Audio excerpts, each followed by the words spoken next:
So hello guys, I'm Nikita Rai from Vipindra Educations with my new video of maths part 1 of 11th 12th commerce lesson number 1 mathematical logic with exercise number 1.4 part 2. So let us begin with the question number 3. If P and Q are true and R and S are false, then find the truth value of each of the following compound statement. मतलब कि अगर P और Q true है और F और R और S false है तो क्या आएगी कंपाउंड स्टेटमेंट की ट्रूथ वैल्यू. ये ऐसे कंपाउंड स्टेटमेंट्स हैं उनकी ट्रूथ वैल्यू क्या आएगी. तो उसके आंसर हम स्टार्ट करते हैं. P and Q and R. फिर उसके बाद आएगा P की ट्रूथ वैल्यू 2 एंड फिर Q की भी T और फिर एंड फिर F की R की फॉल्स. फिर T and F is F, therefore T and F is F, therefore the truth value is false F. Second P implies Q और R एंड S. फिर पहले वही स्टेटमेंट वापस लिख लेंगे. फिर P की T, Q की T, R की F, S की F, फिर T की T और F की F. T और F is T, therefore truth value is true T. और फिर उसके बाद question number 3. negation of bracket negation P और S फिर एंड फिर negation of Q और R एंड R. तो negation वैसे लिख लेंगे. negation of T और F and negation of T and F, therefore negation F और F and negation F and F. फिर F का F ही आएगा और F and F का भी F ही आएगा. negation साइन बाहर की वैसे ही रहेगी. ये negation T का आएगा F, फिर F and F का आएगा F, फिर negation of F is T, therefore truth value is true. अगर आपको नहीं समझता है तो आप प्लीज़ कमेंट कीजिए, मैं उसको वापस एक्सप्लेन करने की कोशिश करूँगी. P implies Q, double implication negation of P और Q. फिर इसका हम क्या पहले वही स्टेटमेंट वापस लिख लेंगे. फिर P की ट्रूथ वैल्यू है T, Q की T और डबल इम्प्लीकेशन निगेशन P की T और Q की T. फिर T implies T is T, T and T और Q T और T is T. negation of T is F and double implication वैसे sign लेना है. T double implication F is F, therefore truth value is F false. आपके सामने truth table होना चाहिए तो आपको ये झटपट समझ में आ जाएगा. फिर क्वेश्चन नंबर 5 के साथ ब्रैकेट P और S implication R और negation of negation P implies Q और S. फिर वैसे स्टेटमेंट लिख लेंगे. फिर P का T वो सब आप देख चुके हैं कि P का T है, Q का भी T है, R का F है, S का भी F है. तो वैसे वो पुटअप करने हैं वैल्यूज़. और उसके बाद जो है मैं बताती हूँ. T implies F, फिर T और F is T और implies F. फिर उसके बाद वही साइन नीचे लेनी है. फिर T एंड T और पहले इन दोनों का किया है. फिर उसका आएगा T, निगेशन ऑफ T उसको साइन दी है और F ऐसे वैसे ही ले लिया. तो इन दोनों का T implies F is F और negation of T is F और F का F ही आएगा. F और निगेशन ऑफ F का आएगा T और F for T is T, therefore truth value is true T. Question number 6. negation of P और R and S and R and negation of S and Q. फिर वैसे ही लिख लेना है. Values put up करनी है. थर्ड स्टेप पे चलते हैं सॉल्व करने वाले में. negation of T और F एंड F का आएगा F एंड इसका आएगा F, निगेशन F का आएगा T और वैसे ही ले लेना T नीचे. निगेशन इन दोनों का आएगा F और T और F इज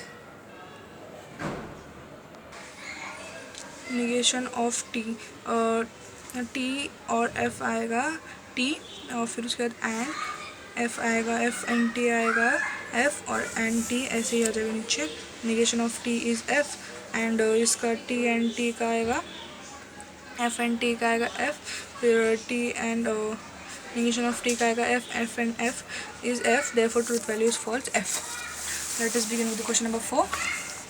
इसको समझना थोड़ा मुश्किल है पर आप करोगे प्रैक्टिस तो आसान हो जाएगा. Assume the following statements are true. हमको ये अज्यूम करना है कि नीचे दो पी एंड क्यू है वो दोनों ट्रू है, उनकी ट्रूथ वैल्यू क्या है T, true. Find the truth value of the following statements. P क्या है Sunday is holiday, Q is Ram does not study on holiday. First Sunday is not holiday और राम स्टडीज़ ऑन सैटरडे। तो P की statement क्या आएगा यहाँ पे include हुआ नॉट जो यहाँ पे नहीं था, तो इसका आएगा निगेशन ऑफ पी। फिर Q Ram studies on holiday. फिर P is true and Q is true, therefore negation of P is false. P का जो स्टेटमेंट है वो तो ट्रू है और उसका निगेशन है वो फॉल्स हो जाएगा ना। इधर आएगा, इधर आया था वर्ड और, तो यहाँ पे आएगी और की साइन, निगेशन ऑफ पी और क्यू। फिर निगेशन ऑफ टी और टी आएगा और ये आएगा, तो निगेशन ऑफ टी और टी। फिर आएगा एफ और टी जो है T, therefore truth value is true T. Question number 2, if Sunday is not holiday then Ram studies on holiday. फिर आएगा if Sunday is not holiday, तो उसका negation of P if Sunday is holiday, Ram studies on holiday Q है। तो यहाँ पे if and then है, तो ये कंडीशनल स्टेटमेंट है, मतलब इम्प्लीकेशन वाला स्टेटमेंट है। पी जैसे हमको बताया स्टेटमेंट में क्वेश्चन में P is true and Q is true, पर यहाँ पे पी में नेगेटिव वर्ड हुआ है तो वो निगेशन ऑफ पी हो जाएगा, negation of P is false, therefore negation of P implies Q, therefore negation of T implies T, F implies T, negation of T is F, therefore answer is true, therefore truth value is true T. Let us begin with the third one. Student Sunday is holiday and Ram studies on holiday. तो ये हमको दिया था यही statement question में, तो ये दोनों ट्रू हो जाए, P and Q are true. यहाँ पे यूज़ हुआ है एंड, तो P is true and is Q is true, therefore P and Q is T and T, therefore answer is true, therefore truth value is true T. अब question number 5 देखेंगे। If P equals to he swims and Q is water is warm, give the verbal statement for the following symbolic statements. पहले हमको statement दिए थे और उनका हमको truth value निकालना था। यहाँ पे हमें ना जो स्टेटमेंट का सिम्बॉलिक फॉर्म है वो दिया और हमें स्टेटमेंट लिखना है। तो P double implication negation of Q, he swims if and only if water is not warm. यहाँ पे डबल इम्प्लीकेशन हो गया, इफ़ एंड ओनली इफ़, और निगेशन भी यूज हो गया, warm water is not warm. Second one, और negation of P और क्यू, निगेशन यूज़ करना है पहले। It is not true that, negation पूरे सेंटेंस में, it is not true that the he swims और water is warm, that he swims और water is warm. Question number 3, Q implies P, if water is warm then he swims। समझे, ये बहुत आसान है।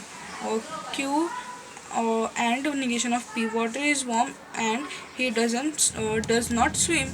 So guys, इसी के साथ हमारी एक्सरसाइज 1.4 पूरी तरह ख़त्म होती है। और वीडियोस के लिए लाइक कीजिए, शेयर कीजिए, कमेंट कीजिए और सब्सक्राइब करना भूलना मत और बेल आइकन हिट कीजिए। Bye guys.